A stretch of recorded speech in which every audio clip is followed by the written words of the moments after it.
Hello, dear students. Today we are going to discuss heme synthesis and degradation. So heme, the most important porphyrin-containing compound, serves as the prosthetic component of many proteins like hemoglobin, myoglobin, and cytochromes. Porphyrin and heme are synthesized in all the cells, but more prominently in the liver and erythrocyte producing cells of bone marrow, which is called erythroid cells. The mature RBCs, which contain large amount of hemoglobin and are only cells in the body which cannot synthesize heme simply because they lack of mitochondria. The reaction of heme biosynthesis occurs in mitochondria and cytosol. Out of a total of 8 enzymes that catalyze the reaction of heme synthesis, 4 occur in mitochondria and remaining 4 found in cytosol. So this is the structure of porphyrin nucleus. We'll discuss later. Now these are the porphyrins of clinical importance that will be discussed later. So first, we'll go for biosynthesis of heme. So there are 8 steps. So first, the formation of delta amino levulinate, succinyl-CoA, and intermediate of Krebs cycle, all of you know. And the amino acid glycine serves as a raw material for the synthesis of porphyrin. And they condense with each other in the mitochondrial matrix to form carbon dioxide and delta amino levulinate, which is called ALA. The reaction is catalyzed by delta amino levulinate synthase. Now the second one, synthesis of porphobilinogen. Delta amino levulinate or ALA or ALA that is produced in the mitochondrial matrix, which is transported to the cytosol, where it combines with another molecule of delta amino levulinate to form porphobilinogen, which is in abbreviation called PBG. The reaction is catalyzed by zinc-containing enzyme, which is porphobilinogen synthase. Okay. Now step 3, formation of hydroxymethylbilane. The reaction involves the condensation of 4 molecules of PBG, which is called porphobilinogen, to form hydroxymethylbilane. The reaction is catalyzed by hydroxymethylbilane synthase. Hydroxymethylbilane synthase is referred to as uroporphyrinogen 1 synthase. So both of these are similar. And this is because of earlier view that the product of this reaction was uroporphyrinogen 1. So coming to the next slide, there is the formation of uroporphyrinogen 3, step 4. So hydroxymethylbilane has a dual fate. Some of it is spontaneously, that is non-enzymatically, formed into uroporphyrinogen 1. But major chunk of it is converted to uroporphyrinogen 3, catalyzed by uroporphyrinogen 3 synthase. Now, number 5, conversion of uroporphyrinogen 3 to coproporphyrinogen 3. The conversion of more hydrophilic uroporphyrinogen to relatively lipophilic coproporphyrinogen involves the removal of 4 carbon dioxide molecules.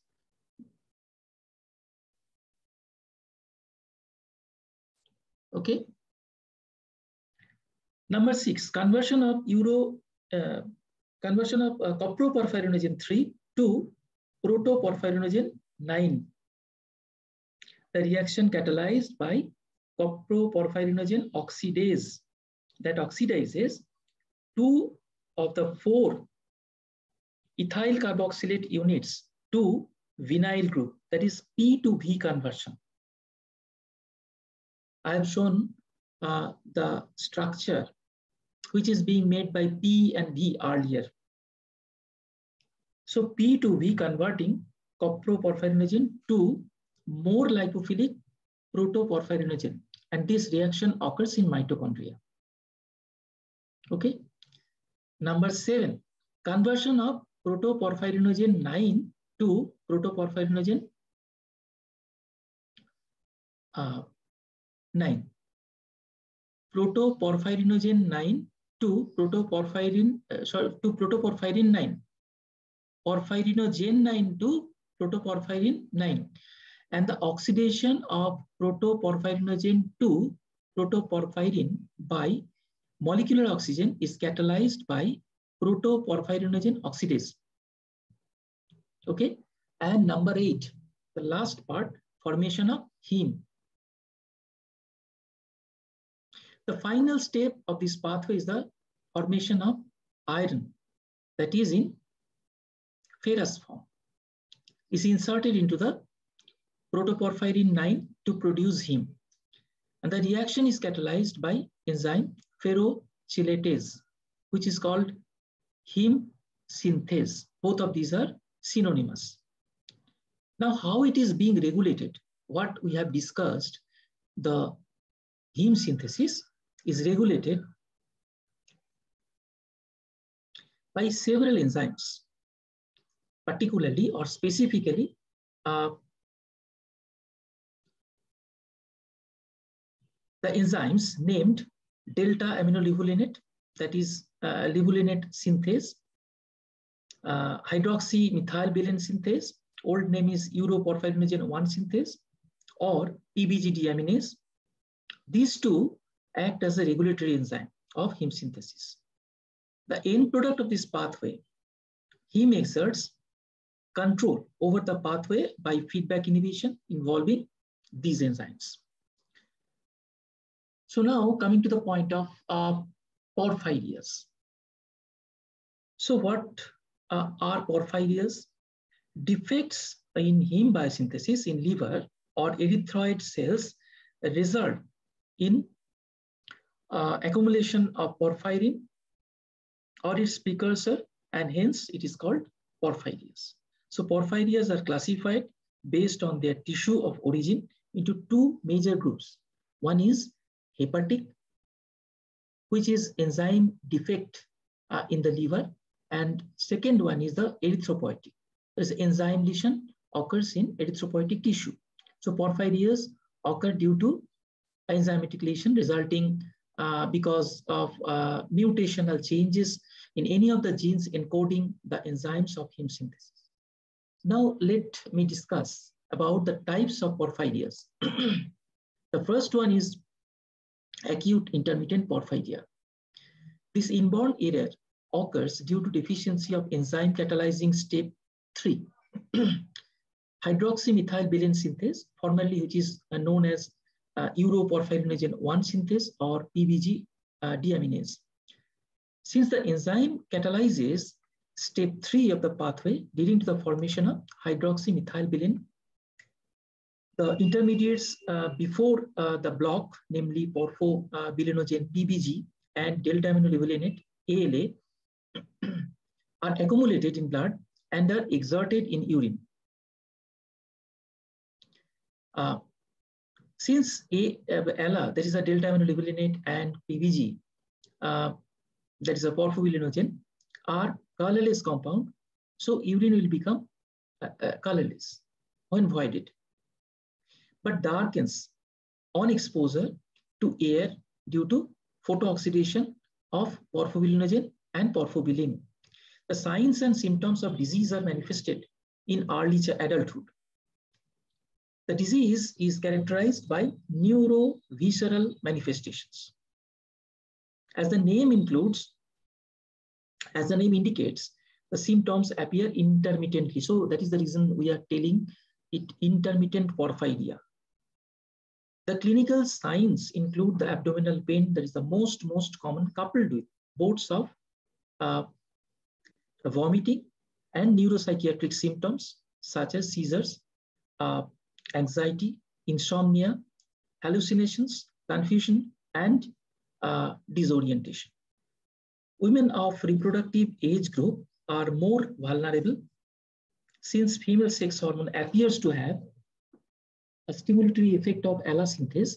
Administration of such drugs like barbiturates, anticonvulsants, ethanol consumption or alcohol consumption, steroid hormones, oral contraceptive pill contains steroid hormones, can precipitate the manifestations.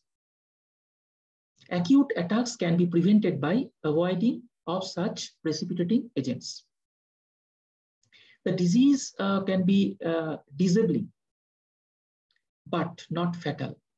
So administration of intravenous hematine in acute cases ameliorates the symptom. Glucose loading is used to support, used as a supportive therapy.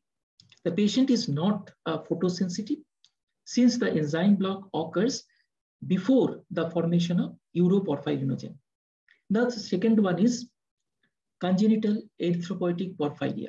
The enzyme activity of uroporphyrinogen 3 synthase, that is a catalyzing step 3, is low, but not absent. As a result, the pathway is diverted. As a consequence, large amount of uroporphyrinogen 1 and coproporphyrinogen 1 are accumulated in the blood, and which in turn are oxidized to uroporphyrin 1 and coproporphyrin 1. And their excretion in urine turns dark red in color, that is a port wine appearance, which is very important.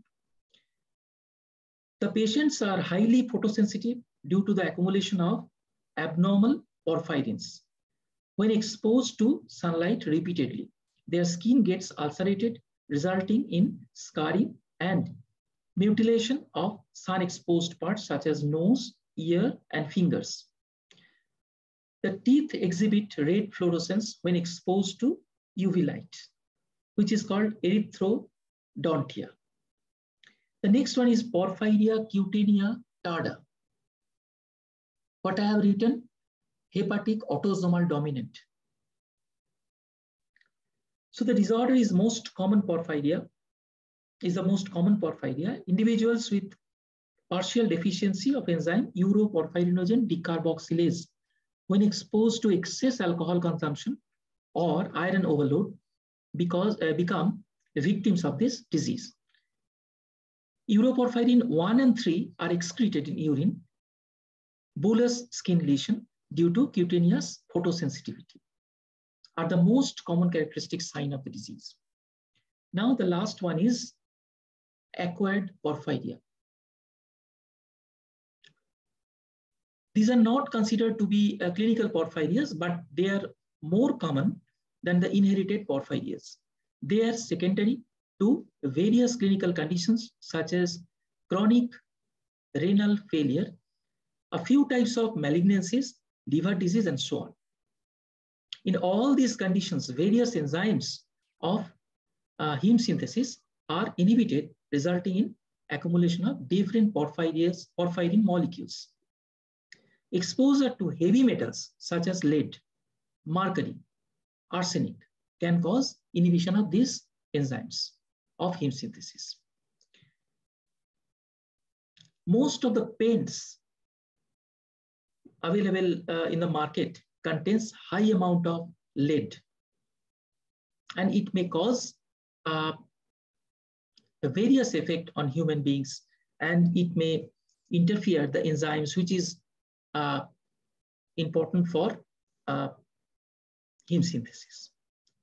Now coming to the point of degradation of heme. The major bulk of heme, that is 80%, is released by the breakdown of hemoglobin from the RBCs. All of you know that RBCs lifespan is 120 days. The remaining 20% of heme comes from the degradation of myoglobin and cytochromes. The degradation of heme to bile pigments and their eventual fate we'll discuss now.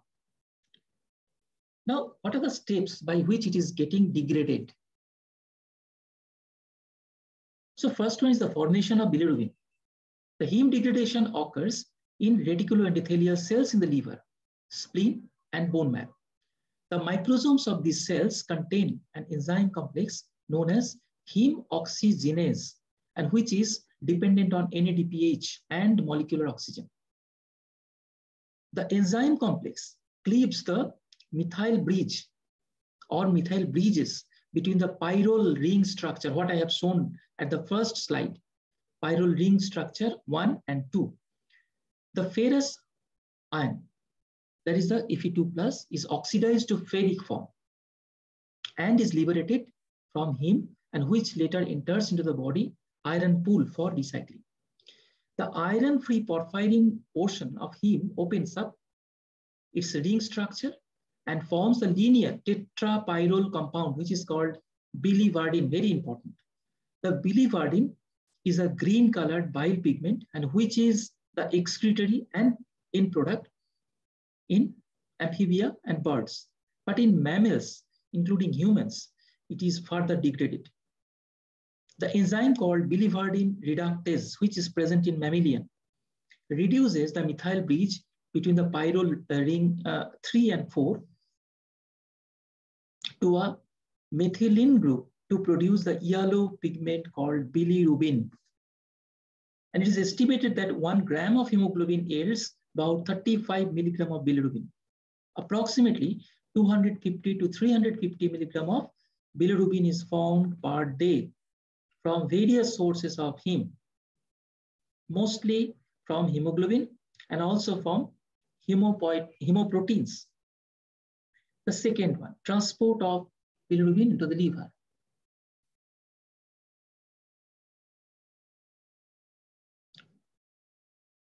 Bilirubin formed in the reticuloendothelial cells or RE cell is insoluble in water and hence transported in blood in the bound form to plasma albumin.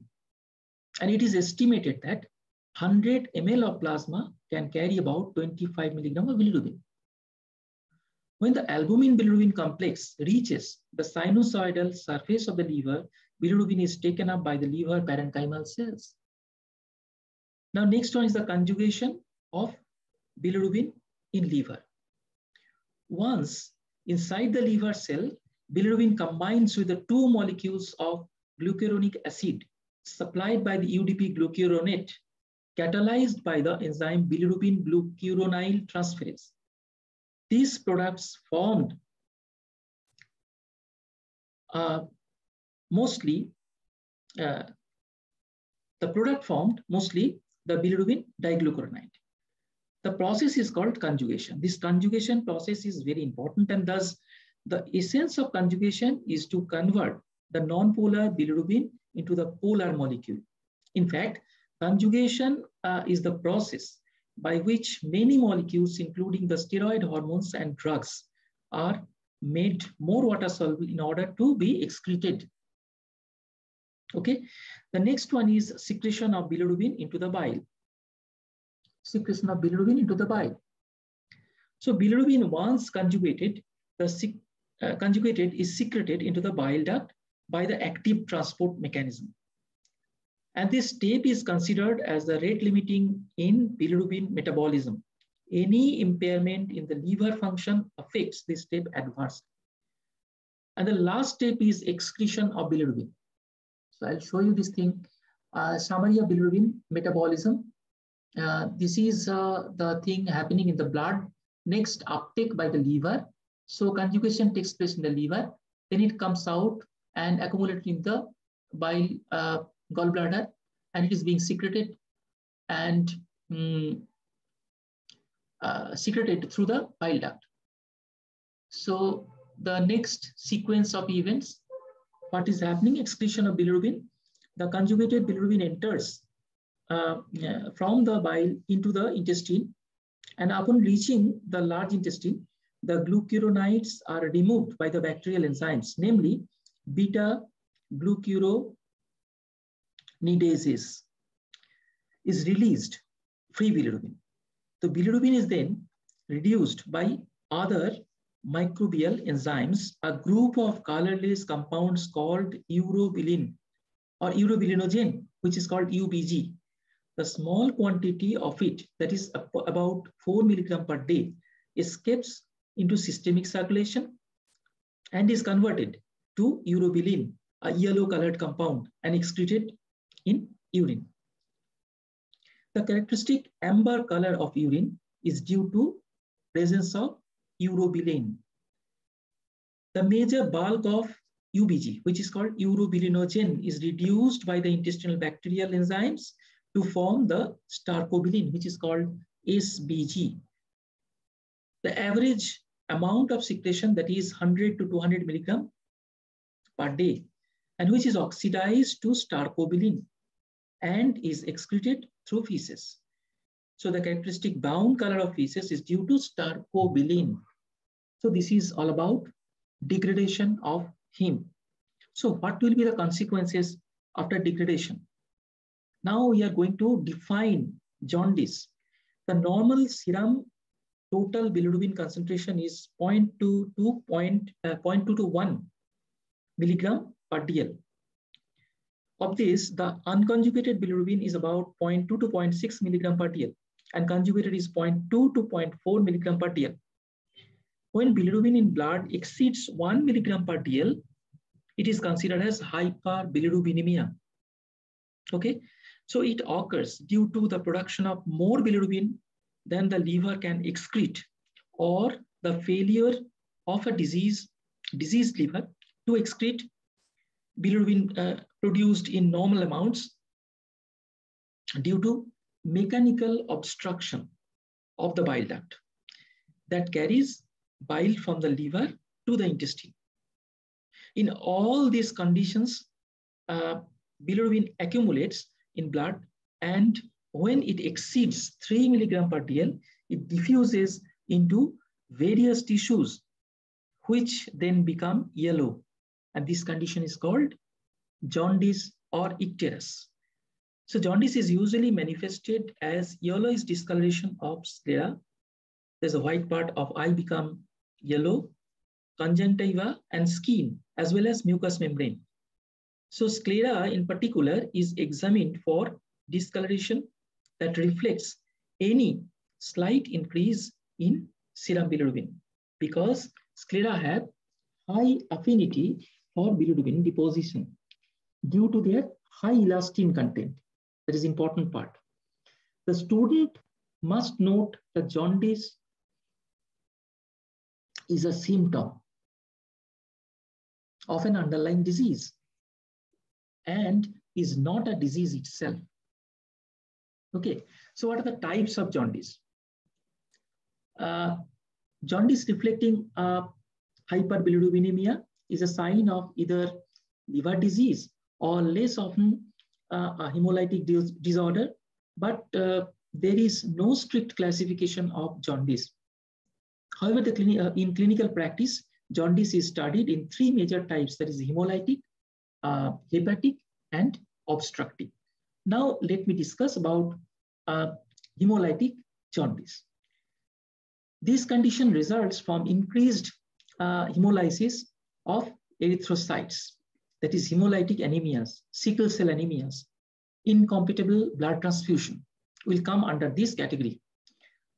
This results in the excess production of bilirubin beyond the capacity of the liver to conjugate and secrete into the bile.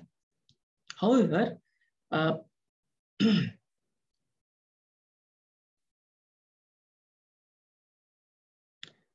jaundice is due to hemolysis is usually mild because of healthy liver is capable of conjugating about 10 times the normal production of bilirubin, that is 0.3 gram per day.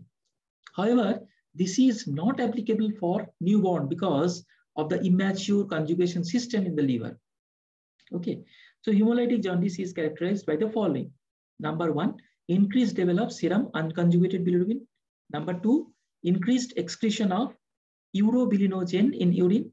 And number 3, increased excretion of stercobilinogen in feces due to the stool appears dark brown in color. Now, the next discussion is on hepatocellular jaundice. So this type of jaundice is caused by parenchymal liver disease, which includes viral hepatitis, chronic alcohol abuse leading to cirrhosis and cystic fibrosis. As a result of damaged hepatocytes, bilirubin secretion into the bile is impaired. So hepatocellular jaundice is characterized by the following. Number one, the concentration of both unconjugated and conjugated bilirubin in blood increase. Number two, excretion of dark colored urine because of excessive production or excessive presence of, it's better to say presence of, bilirubin and urobilinogen. Number three, starcobilinogen levels may be normal or decreased.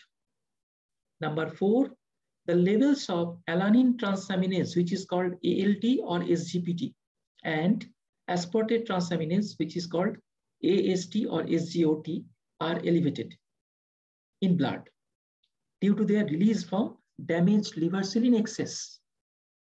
Okay, and number three is obstructive jaundice, type 3. I should say type 3 is the obstructive jaundice. It occurs due to obstruction in the, by the name you can make out, obstruction is there. So that's why the name we have given like obstructive jaundice. So this occurs due to the obstruction of bile duct that prevents the flow of bile from liver into the intestine. The obstruction is usually caused by gallstones or tumors in the adjoining tissues. That is most commonly carcinoma head pancreas. Due to blockage of the bile duct, the bilirubin enters into the circulation and slowly diffuses out and produces jaundice.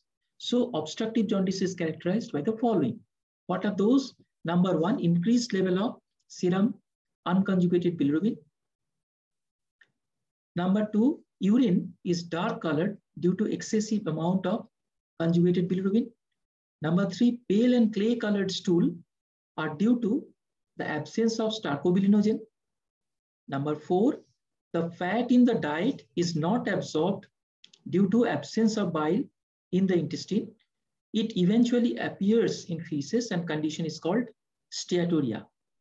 And the last one, serum alkaline phosphatase or ALP levels are elevated massively because of its release from cells of damaged bile ducts. Now the next type is jaundice in newborn. This is very essential to know. So neonatal physiological jaundice, it is called. All newborn infants have elevated bilirubin levels up to 5 milligram per dl after the second day of life, showing mild jaundice. And this occurs because of the increased hemolysis. That is, RBC have shortened lifespan, not 120 days, coupled with hepatic system that is immature for the uptake, conjugation, and secretion, uptake, conjugation, and secretion of bilirubin. The activity of enzyme like UDP glucuronide transferase is very low in newborn. However, bilirubin levels do not go up more than 5 milligram per dl and will come down to normal by the end of by the end of second week of life. Hence, the condition is called physiological jaundice of newborn. It is a self-limiting disease. That's why it is physiological. And this is normal and does not need any kind of treatment. But the worst part is the concentration of bilirubin in plasma, most of it is unconjugated form, exceeds that which can be tightly bound to the albumin 25 milligram per dl, and it crosses the blood-brain barrier.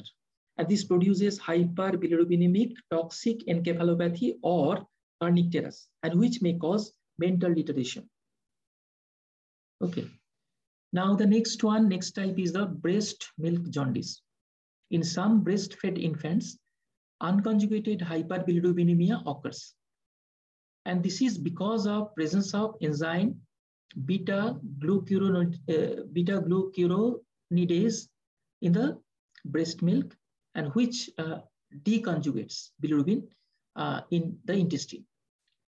And the condition is treated by temporarily weaning of infant. There is earlier weaning of infant from breast milk. Now the last type is congenital disorders or congenital hyperbilirubinemias. There are a few inherited disorders of bilirubin metabolism that causes jaundice, and most of these disorders occurs due to mutations in genes encoding certain enzyme of bilirubin metabolism. Number 1, Crigler-Najjar syndrome type 1. Number 2, Crigler-Najjar syndrome type 2. And number 3, Gilbert's disease. So the first one, Crigler-Najjar syndrome type 1, is a rare disorder occurs due to total absence of UDP glucuronyl transferase enzyme. As a result, conjugation does not take place, and unconjugated bilirubin accumulates in the plasma in large concentration, that is about 25 to 50 milligram per dl. And this may lead to kernicterus and severe brain damage. And this condition does not respond to phenobarbital or phototherapy, and the child dies within first 2 years of life. Early liver transplantation before the onset of brain damage is the only life-saving option. Number 2, Crigler-Najjar syndrome type 2. And this condition occurs due to partial deficiency of UDP glucuronyl transferase. The process of conjugation is only partly impaired. Unlike type 1 disease, and this condition responds to phenobarbital and phototherapy, and a normal life is assured. The next one, the last one, is the Gilbert's syndrome. It is relatively prevalent, about 8% of population, affecting mostly in males. The hepatic uptake of bilirubin is partly impaired. The activity of UDP glucuronyl transferase is partly defective, and hence the impaired conjugation. Even the secretion of bilirubin into the bile is impaired. The patients show mild unconjugated hyperbilirubinemia. That is, unconjugated bilirubin does not exceed 3 milligram per dl, and this condition is completely harmless and no treatment is required for the same.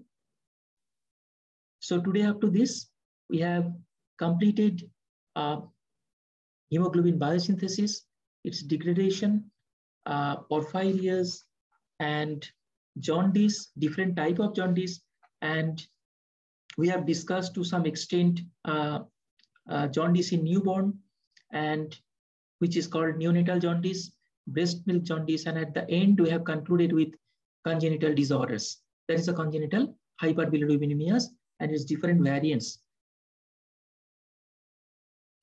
Thank you so much for listening.